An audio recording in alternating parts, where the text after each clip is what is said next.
Good morning, good afternoon, good evening, wherever you are in the world. We are back with another Neurodiversity Stories. My name is Darren Clark and I'm a neurodiversity consultant, coach, and also marketeer. Guys, massive thank you to everyone that is supporting this channel, has been watching this channel previously, and the previous guests and the incredible guests that we have today. We have Tola, who is absolutely a truly remarkable individual who is going to be sharing her story and talking around about neurodiversity as well. We also can't do this without you guys, so please let us know where you're tuning in from.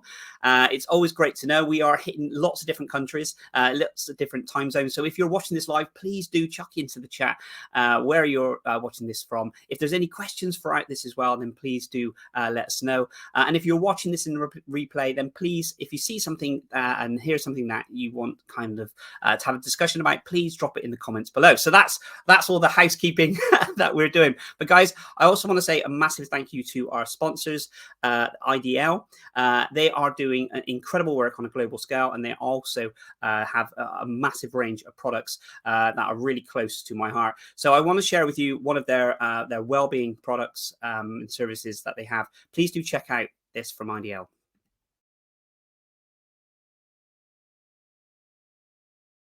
IDL Wellbeing has been made to meet the needs of primary school age pupils in developing mental toughness and emotional intelligence. As well as learning about themselves using our brand new thought detective, pupils will also practice positive affirmations and gratitude, both of which have been shown to improve mental health. In addition, pupils can make positive decisions around their feelings with our Worry Washer, and set positive behavioural goals based on 6 emotional competencies that we have identified as confident, curious, connected, reflective, active, and organised. To support their growth and model mindful habits, we've developed many activities, including breathing exercises, a body scan, desk exercises to be done individually or as a class, guided meditation, our maze game, make a face, as well as Sudoku, word searches, and a dot-to-dot mindful practice.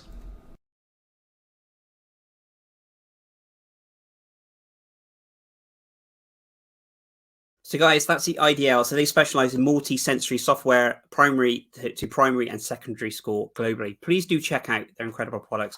So back to my incredible guest today, Tola. One of the reasons why we do these Neurodiversity Stories live is to want to inspire and educate people around neurodiversity, but also spread that awareness. And we have guests from all across the globe that are looking to do this. And I can't thank you enough for taking time out of your day, Tola, to come onto our show and talk. So I want to give you a real brief introduction to our incredible guest today. I hope I do it justice. So Tola, she's a passionate advocate for neurodiversity, and she's currently studying a doctorate on BAME adults with neurodivergence. As a consultant, she empowers organizations and individuals to embrace their unique strengths that neurodiversity can bring and provide practical strategies, guidance, and resources to help her clients thrive. I'm so looking forward to speaking to Tola today. The bio that you sent me, I don't do it justice in the incredible work that you're doing. So guys, please sit back as we welcome Tola to Neurodiversity Stories today, and we'll speak to her shortly.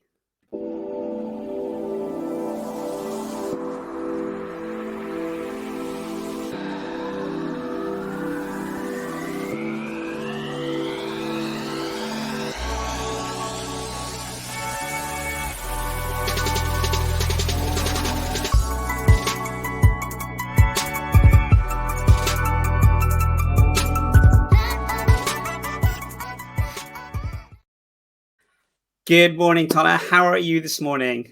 I'm fine, thank you. Good morning. Thanks for having me. Oh, you're most welcome. We've been following on social media channel on LinkedIn for quite some time, and I'm always been a massive advocate for the incredible work that you're doing. So a massive thank you for taking time out of your day and joining us today. Thank you. Thanks a lot. I know what you sent to me was just a kind of a brief synopsis of the incredible work you're doing. For the people that aren't following you on social media, could you just give us a little bit of an idea of who you are and the work that you do? Okay, well, that's a good question. Well, I've been a lady of many hats. I've had quite a bit of background in education, business, also quite recently my doctorate, which is opening another world to me, another world which indeed I've always been a part of without realizing. So I do a lot of training and consultancy for bringing up people, mainly people that work in different organizations to try to find themselves in the organization. Very passionate about culture as well, organizational culture, because I believe that you know that's the roots of everything. I did a research about 2 or 3 years ago about satisfaction with employees, and you can always find that you know, where there's no satisfaction, somehow something goes wrong somewhere, and it's not a good place to work. But sometimes all we need to do is just tweak the culture, and things start to fall in place as well. So Absolutely. yes, I've had a few things. I write. I'm a mother, a wife, quite So you're, busy. yeah, incredibly busy. Well, again, thank you so much for sharing that. I just want to kind of touch on the subject you mentioned about you know, in kind of workplace culture, in that side of it, and like you said, a few little tweaks can really change an organization. I've seen this happen. You know, seen this happen in organizations in the past, in you know, many years ago. Do you feel that there has been a considerable change in this, or do you feel that we still need there's a lot more work that organizations need to do to understand the changes that need to be made, and sometimes not even know if there is any problems in there? Yes, well, I think organizations are changing. However, there's some that are just faking it until they make it kind of thing. You know, having to tick boxes. So, you know, especially in the educational sector, you have Ofsted for secondary and primary, you have Ofsted coming, and you have to, you know, get some things done. Some prepare for, you know, good 1 year for the Ofsted visit. But many times you just see that it's not deeply rooted. It's just, you know, they just really want to be seen doing things in a sense. So that's, I wouldn't say that's a good measurement really of progress, even though there's more awareness of, you know, let's get things done. And there's now the inclusion. So many organizations now have an EDI lead, and, you know, that's something extra. So in a way it's pushing forward, but maybe not in exactly the right way. Yeah, no, absolutely. I completely, you know, thank you for sharing that, and I agree that I guess there are, if we took an organization as such, how many different facets there are with this, and how many things that they need to make sure that they're covering and making sure that they're supporting on these things, and I guess some would argue that it's you know, we've only got enough resources to do this and this, but it's so important, isn't it, that to have your team united and all working towards the same goal, but in an environment which is safe and actually pleasant to be in. Yes, that's very important. However, like I mentioned earlier, it's not always the case where the things that are provided to support the staff or employee is the actual right fit for them. So sometimes we have, you know, things rolled out, but looking at it very closely, you find out that it doesn't really cut it. You might find, for instance, someone that comes, maybe like a member of staff that says, okay, I think I might be dyslexic. The first thing that says, oh, we'll get you colored paper. Or, you know, they start thinking about, you know, different things that may not even be required by that person. Nobody stops to think, okay, why do you say that? You know, what are your challenges? And, you know, those questions are not asked until, you know, the consultant is brought forward. And, you know, you just think some of the tweaking doesn't need to cost anything. That person might not need you to order, you know, large print books or, you know, planners. It could just be that they need, you know, some time out, and, you know, they just need a bit of time, extra time as well, to do certain tasks, or need to be moved around if it's a place where they could be moved around. So yeah, those kind of things still exist. Absolutely. I guess is adults, or maybe as humans, we always try and problem solve. So I guess the first thing someone would think about is if someone was said to their, their HR or the manager or something, I have dyslexia, for instance, I guess the first thing they're thinking is, how do we solve this, or how is our solution to this? And like you said, is it colored paper, is it tech, is it this? And you're absolutely right. It's actually just sit down and have a conversation. Yeah. Are the working environments, sometimes it's not actually the practical side of it. It's like you said, the environment or something else that hinders that. Yeah, definitely.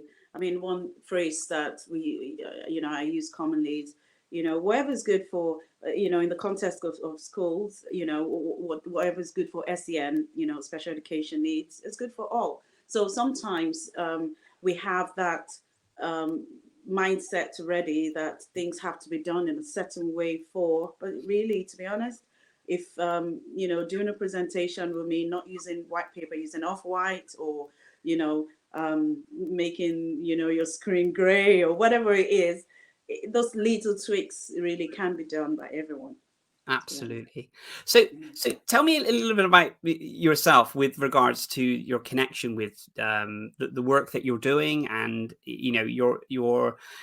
for me, I found out I was dyslexic at the age of 36 and ADHD at 37, 38.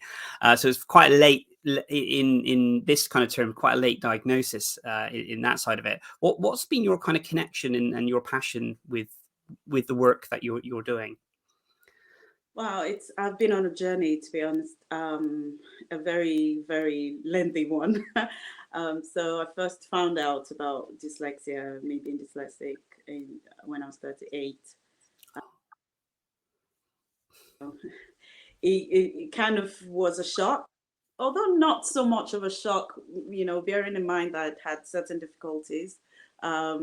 I would have been set to be an A student, but when my results come out, I'm either a B or C, those kind of things held me back. And I always thought, oh, maybe I didn't deeply understand it. But I thought I did well in classroom, question and answering. I'm just, having my hands up, teaching other people. Even for my degree, I was there teaching people. Wonderful. And when the results came out, I remember very interestingly, everybody were talking about their results, and they said, "Oh, Tola, did you get a 2-1?" Because they all got 2-1s. And I was like, "No, I didn't get a 2-1. Tola got first." And they kept going around, "Tola got first," because this is Tola who would sit them down and talk through topics that everybody struggles with.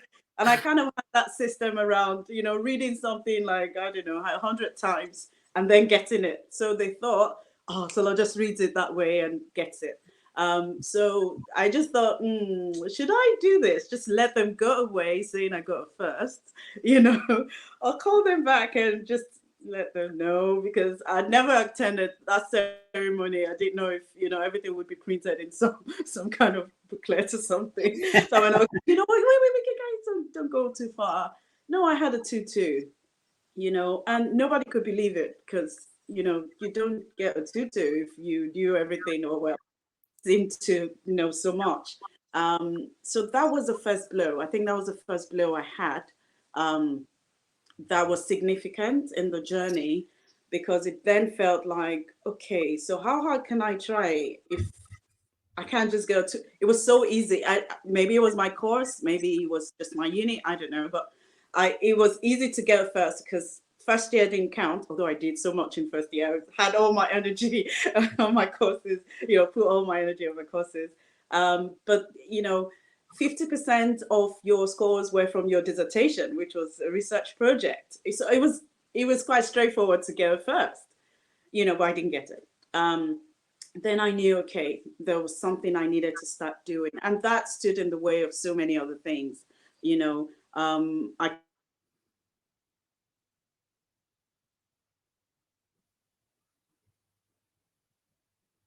Well, I think we're losing Tola on this at the moment, guys. Yeah, okay. You're back. Sorry about that. No, apologies. This is the beauty of why we do live TV. So honestly, yeah, please continue. Please continue. Yeah.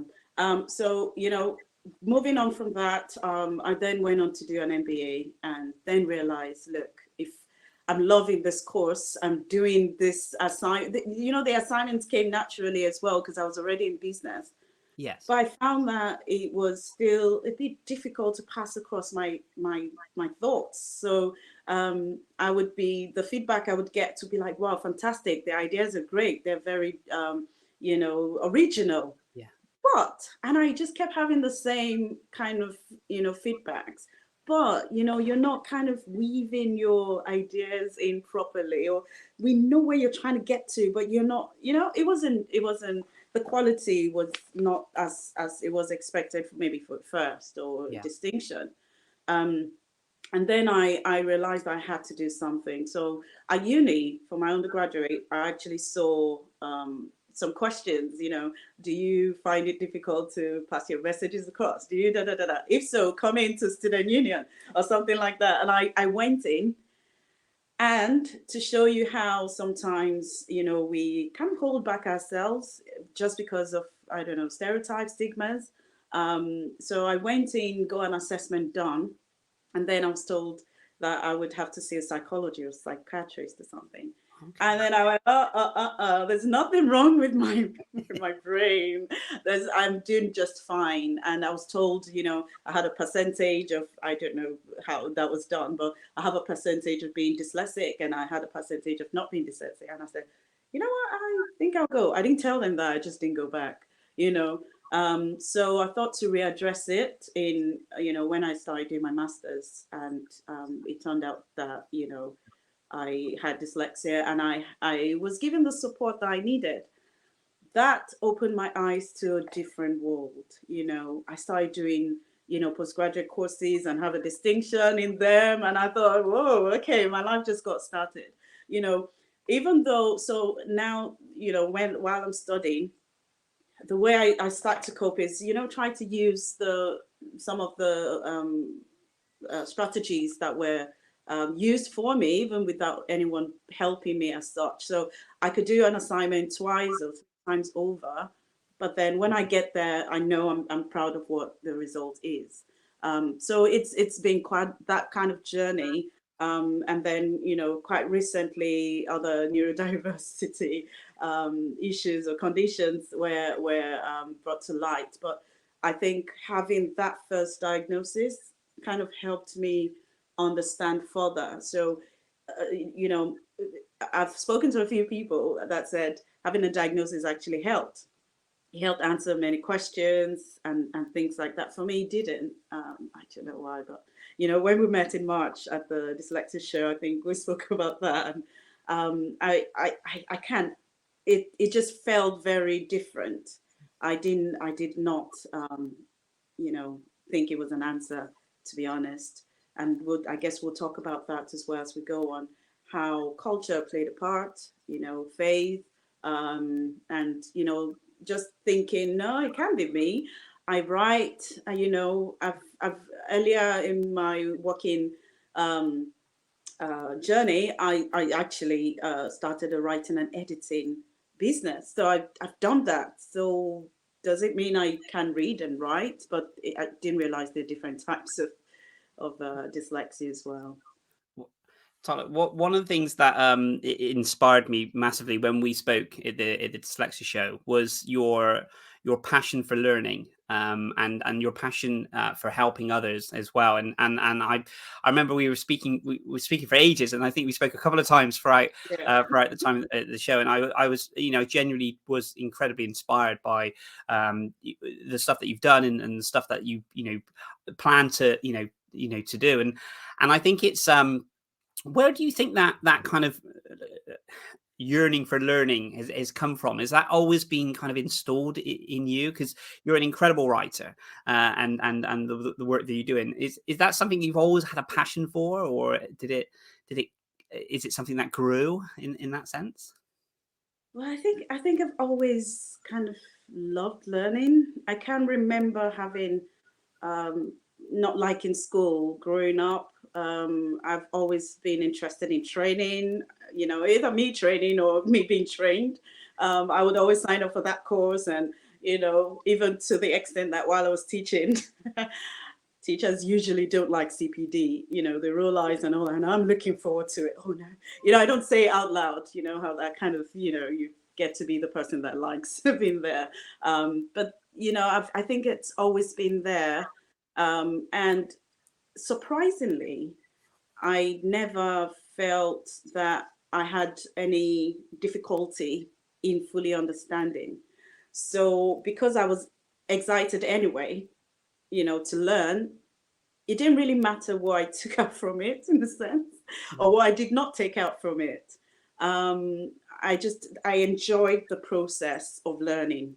And I found that it layered. So as I learned something here, leadership, I done quite a lot of leadership training, or once I exposed myself to it, my style of learning, I always thought was just pictorial. So I see a picture. I hardly studied. Now maybe I know why, but I hardly studied. I hardly opened my books, but I did kind of well as well. So that was even an excuse. That was what I thought was affecting me, my grades, because I felt, yeah, well, you never really studied, but I remembered what I wrote down. So I could remember a whole topic, the definition, because I wrote it down, and I could remember I used a blue pen or underlined it. So that helped. So yeah, I do like studying. I don't know if dyslexia has affected me that much with studying, apart from the end result, which, isn't always as great as the effort I've put in. But the process has been fantastic. And hence why you're studying at the moment. Yes, I am. Yes, I've always wanted to do a doctorate. Even straight from my undergraduate days, I applied for a doctorate. But one thing held me back for a few years after I graduated, apart from having a tutu, that affected things quite a lot. I also heard that when you study a doctorate, after 3 years, whatever you studied is obsolete. So I thought, no, I'm not going to do something in science or something in IT. And by the time I'm writing my dissertation, it's old news. So that kept me back. And I thought, what would I do? Should I do it in writing? Should I do it in psychology? And I kept asking. But I've always been in education. And I then realized that it's possible to actually get that intersection between business, psychology, and education. And that's what I'm doing now. So I'm looking at BAME, neurodiversity, which is crossing across psychology and business, but I'm doing that under education. Can you thank you again for sharing that? And like I said, I'm always inspired how much learning you're taking on, and obviously you must have a real passion for that to to take on. But congratulations on everything. Can I just touch on the fact that you mentioned that you're studying around BAME, and this is something that comes up quite a lot, and rightfully so.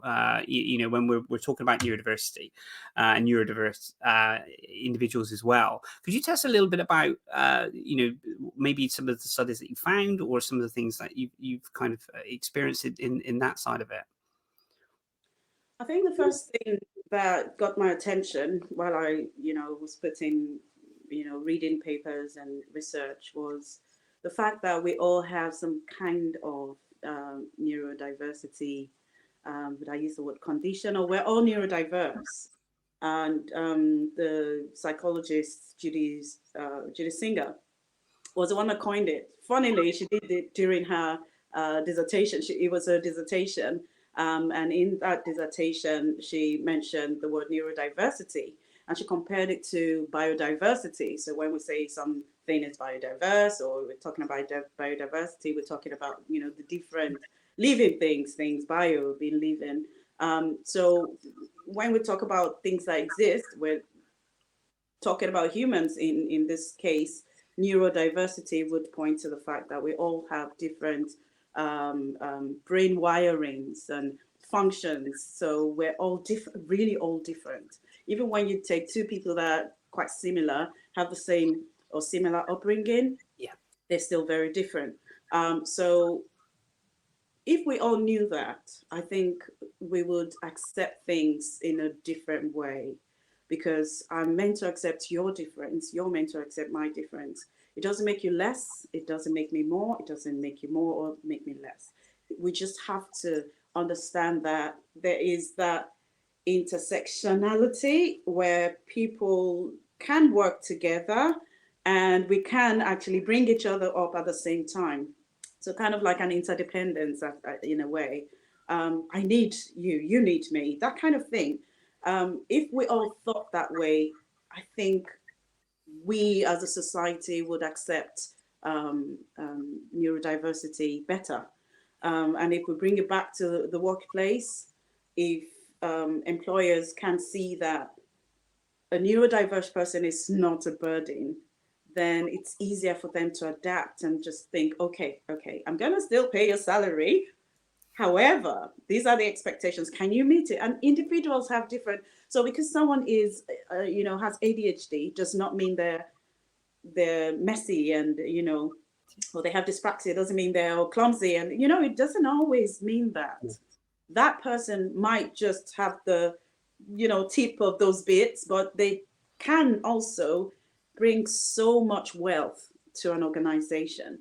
I think one of my visions for the future in the next 10 years, is to go to as many organizations as I can, especially around the education sector, to bring that awareness about adults. We talk about children. In the education sector, it's very easy to just have that sheet and you look, oh, okay, Danny, come over here. Oh, you need to sit at the front. Oh, why, miss? Oh, I need to help you. You just had to say it. You don't really tell, or maybe sometimes you do tell Danny. But that teacher might have been dyslexic and have ADHD and maybe autistic. So if Danny has ADHD and Danny's seated at the front and Danny didn't take his medication, that could trigger the teacher off. Yeah. And nobody sees that. But the teacher needs just 5 minutes to step out. Nobody knows. Even the teacher doesn't know they have ADHD or autism. And then there's a crisis. We don't understand that. The teacher then loses their job, then can't get into another job. It's just, there's a roller coaster. And we just all have to stop and think, is this person lazy? If the answer is no, you've seen this person, they hold a senior role, they've done this and done that, they've achieved this and achieved that. But then that just little thing then makes you think they, not capable of, not able to do things. Yeah. I think it's just that mindset change. We need to start stepping out of that thought that once someone is underperforming, then they cannot function rightly going forward. I think HR systems need to change, policies need to change. Many organizations have EDI policies. I've seen a few, as being an EDI lead myself. But my first question is, and when I am not part of the organization, I'm just looking at it. My first question is, so what does this mean to you? Brilliant. Because you could write anything on paper. I could say that, I've been to the Bahamas 100 times and yeah, that's on paper. But then I'll show you my passport, I'll show you my, you can't prove that it's being implemented. I could say that's where I'm going next week. You have to be able to prove that you're actually changing the culture. Yeah. Do not just CPDs. Teachers are tired of that. What are you doing to find out, even if you have, or how many people, you definitely do, but how many people in your organization has, is neurodiverse, and you don't have to go around to everyone asking, there are ways around it on the forms during the interview. If they don't, on the forms, while I was EDI leading an organization, I actually requested to have access to who's indicate, not who in terms of the person, but how many people have indicated that they have a neurodiverse condition. And just one person did, just one person. And this was a really big organization. So one person that was known to them, even though we know statistically that it would be far more if we're looking at that number. Yeah, at least 10%. And one of the things I then said was, okay, it's too late to get them to refill their forms, the application forms, but we have to find a way to find people out. many people are suffering in silence. Not everybody wants to say they have that because, there's stereotypes around, that, there's stereotypes around them having it in the first place, or not being able to perform the way they're expected to. Because if I told you I had dyslexia, first thing you're going to say is, oh, Tola, you can't take notes for us anymore. Yeah. If I was the administrator, then you're thinking, okay, we might need to get someone to assist Tola, and stuff like that. It's like everything will then be questioned and limited on any other task. Like you mentioned, if your job role was, if someone's job role was to take notes in certain meetings and things, then is it okay? So we'll take that away from you, and we'll take that away from you, and then suddenly it gets to a point where you've had everything taken away from you, job wise, and then it's okay. So we go down the process of performance, and we go down, you're not fulfilling this role, and I guess what we're saying is it's not. We don't want that special treatment in the sense of limiting. Because that limits personal growth as well within an organization. If we're looking to go, to a more senior role, whatever it is in the position in the company, is that always going to be in the back of the mind questioned? Are they able to do this? Are they able to do that? And that, for the longevity of you being within an organization, that can be quite damaging. For personally, mentally, and career wise. It is very damaging. And I think being Black sometimes doesn't, I wouldn't say doesn't help, but not that it doesn't help, but it does limit such. And I'll just explain that. There's certain organizations, when we talk about being colorblind, I, as a person, I understand where anyone who says they're colorblind comes from. I don't have any color mindset as such, or I did not have until someone said to my face, they were quite open about something, and I thought, oh, I'm Black. Like, all right, I didn't actually realize, and that's like getting me to think in a certain way. Things have happened, things have been said, exposures, but you just dust it off and you just try to carry on. One of the things I feel that people from Black descent, or people that are Black, they mixed as well, should do is speak up. We need to speak up about certain things, be assertive.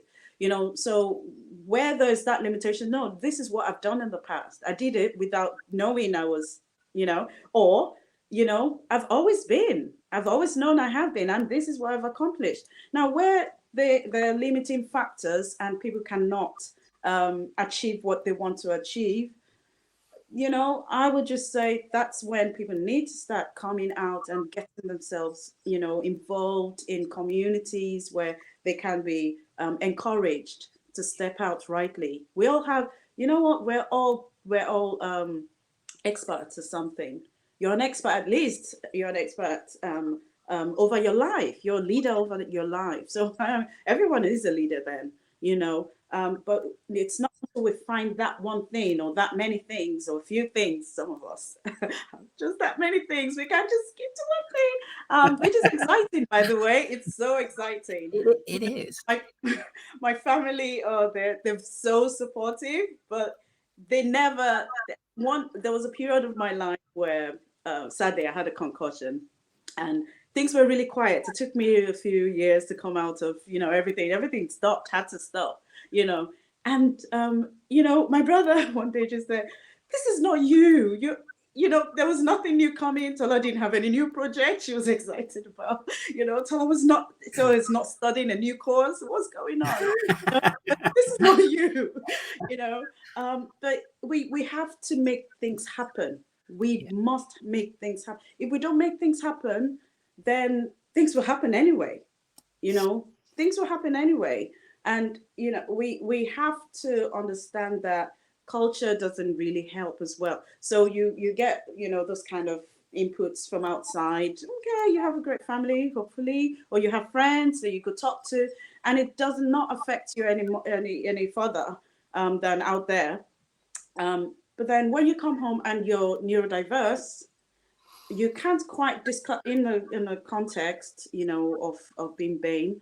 You can't quite discuss it because the first thing is, oh, you just have to put an effort. There's that thing about, I'll use Africans because I have an African descent. I come from an African descent, but I know most Black culture have it. Asians as well. You just have to be resilient. There's nothing that does not stop you from being resilient. No, you lose parents. Well, orphans are resilient. Everyone is resilient. So what's the worst that can happen to you? What's the worst that has happened? You just have to carry on.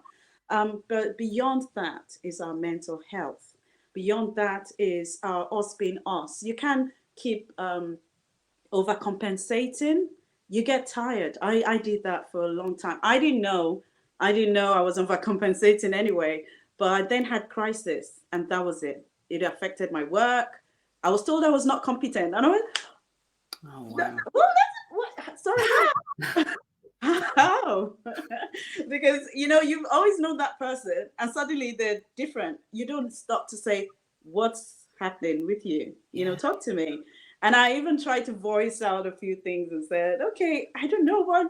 It's just the light. I don't know what's going on. I just get very overwhelmed by everything happening, and I just need a 5-minute break." Yeah. I didn't know what was going on. Then my GP, bless her, just said, "You know what? I think," and I was like, "What does being,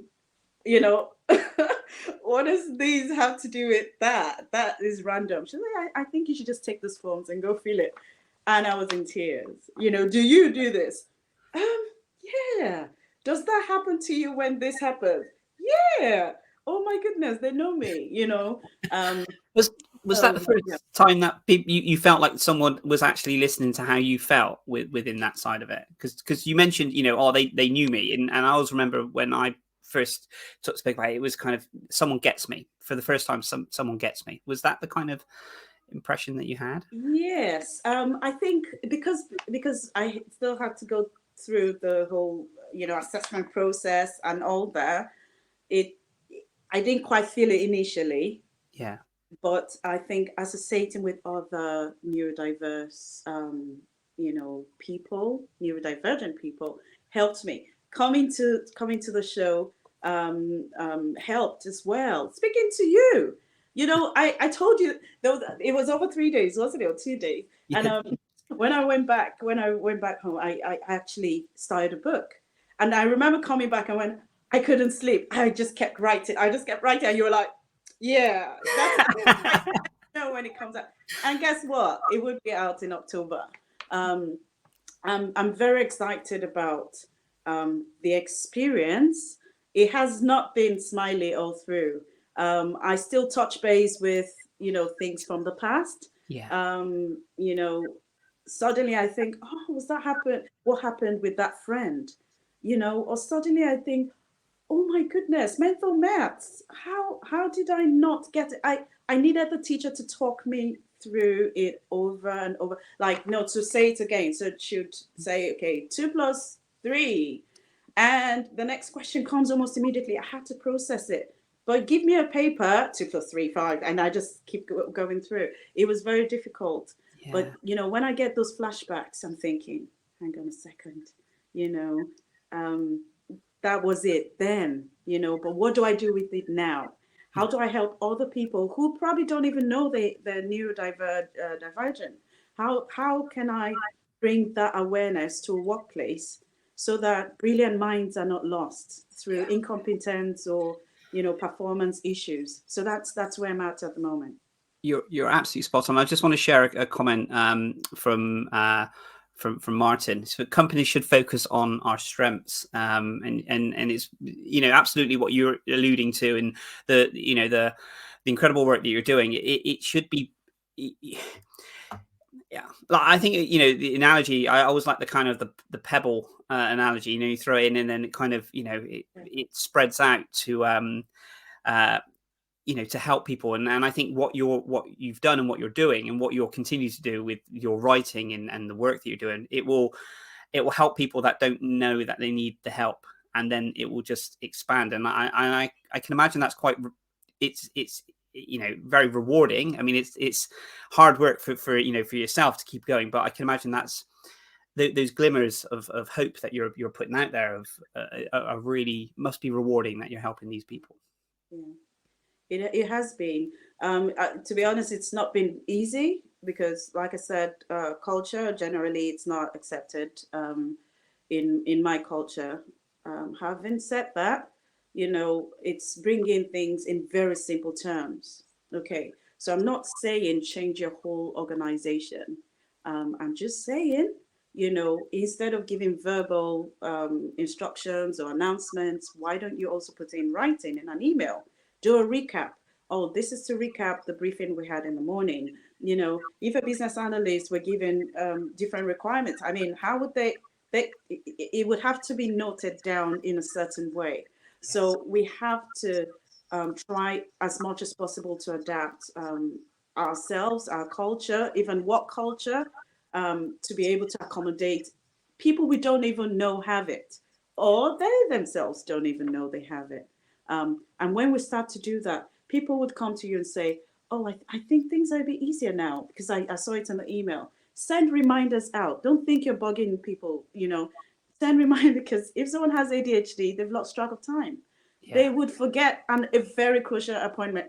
I forgot an appointment that was very important, It's a good thing it wasn't a job interview, but yeah, it was a medical appointment and I had to wait months to get another appointment. I knew up to the day before, I knew it was the next day. And the next day came, it was during summer. The children were at home. And I remember just talking and I went, what's the time? It was 11. My appointment was at 9, so that was gone forever. So we have to put a conscious effort. I think we need to be very deliberate. Those of us that are leaders listening to this, we have to be deliberate in helping people come to that point where you bring the best out of them. That's who a leader is. That's what leadership is all about, bringing the best out of that one person. Because that one person might just be the next CEO of the company. You never know. But if because they made a spelling mistake, you think they're not, they don't have the required skills, then, it means we're not inclusive enough. Yeah, absolutely. Thank you so much for sharing that. And why do you think we are? I mean, when someone starts kind of talking about their, let's say dyslexia, for instance, someone starts talking about their dyslexia, and it may be from, you've gone in and done a very powerful talk, or you've done some work within an organization, and it's kind of sparked that, that thought pattern. Actually, I'll speak to my boss. But there's so many other dimensions to this, isn't there? Because it's where do you talk first? Because you have to have the kind of the workplace talk, you have to have the family talk, you have to have the friends talk, you have to, all of these different things that are stepping stones. And yeah, I can imagine, like you said, from the culture side of it, those can be difficult as well from all different sides.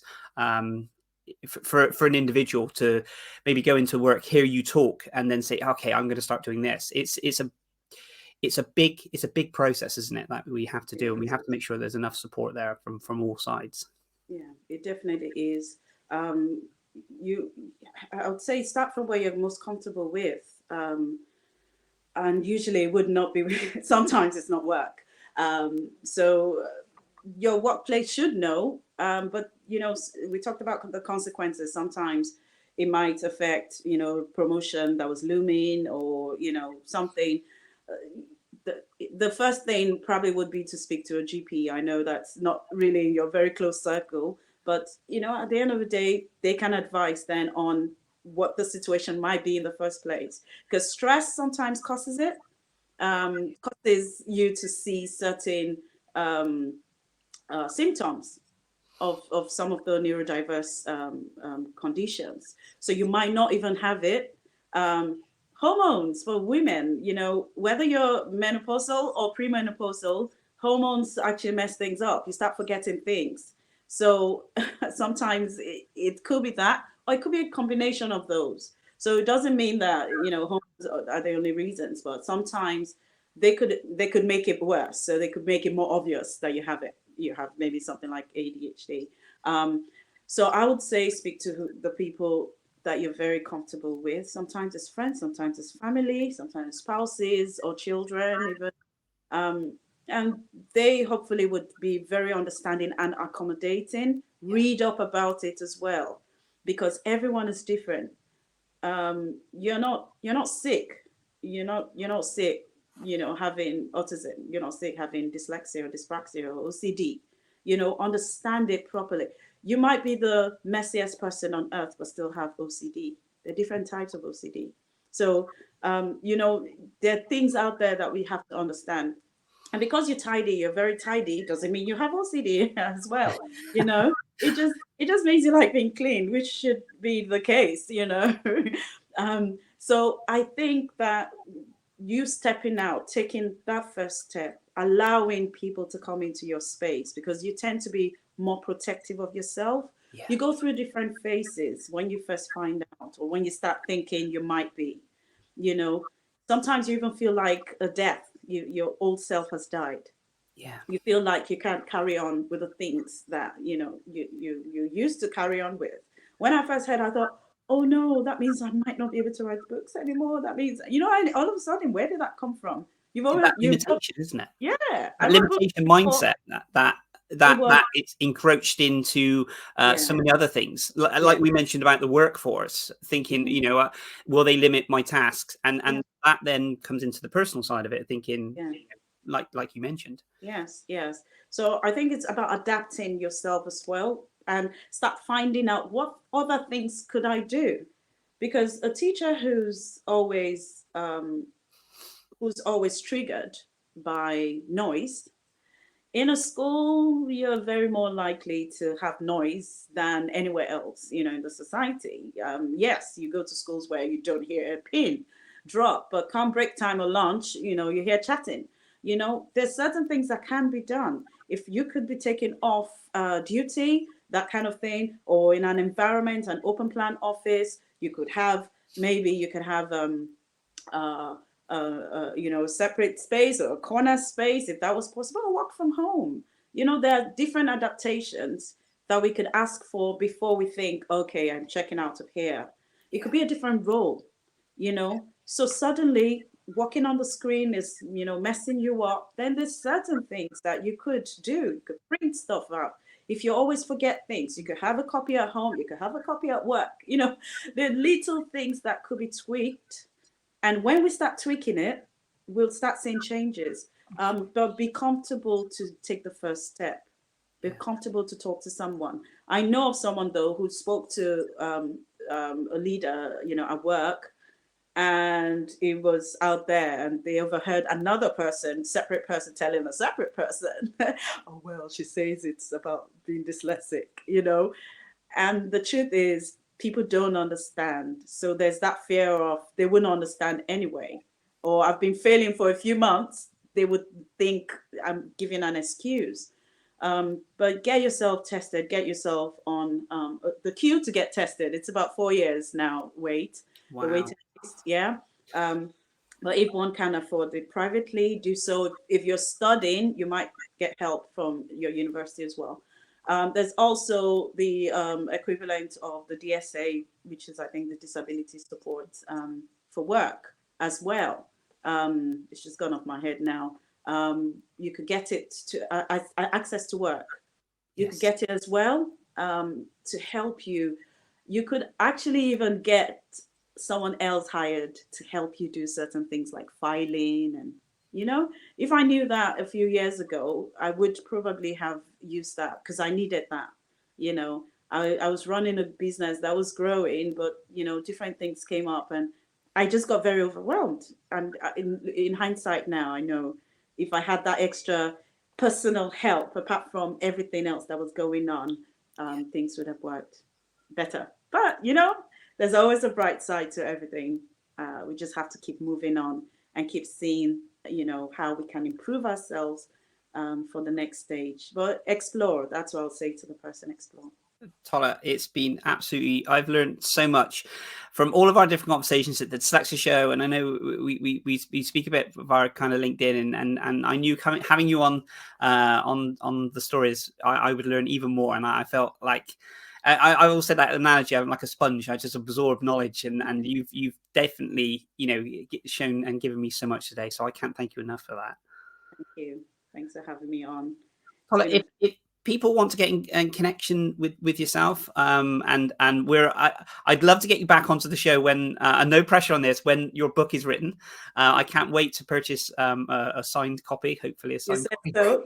You actually said so. You said you're my first. Yeah, I know, and I'll keep on saying I don't want to put any pressure on this. No pressure now. I can't wait to purchase a signed copy from that, and we will continue to support you on from Neurodiversity Hub and Neurodiversity Stories on this side of it. But if people wanted to connect with yourself, or how would they do that? Okay, so they could go on my website, neurodiverse.com. So it's neurodiverse.com. Yep. So it's NEURODIVACE. So the ACE at the end is that to remind us to ACE neurodiversity. Oh, I love it. So just leave a message. I'll get it directly. Or you can find me on LinkedIn as well. I'm just Tola Awe or not on LinkedIn. Do you need any more? No, I will put any links that you have underneath on this, and when we put this out to YouTube and other channels as well, they'll have the links on this. But honestly, I cannot thank you enough for your time. It's been absolutely wonderful catching up with you and hearing the wonderful stuff you're doing. And like I said, I can't wait for the book, and the continued work that you do with the organizations are absolutely needed. And good luck with that. Good luck with the study, and good luck with the book. Thank you very much. It's nice. Wonderful. Thank you very much, Tola. Take care. Have a lovely rest of the weekend. Thank you. You too. Bye.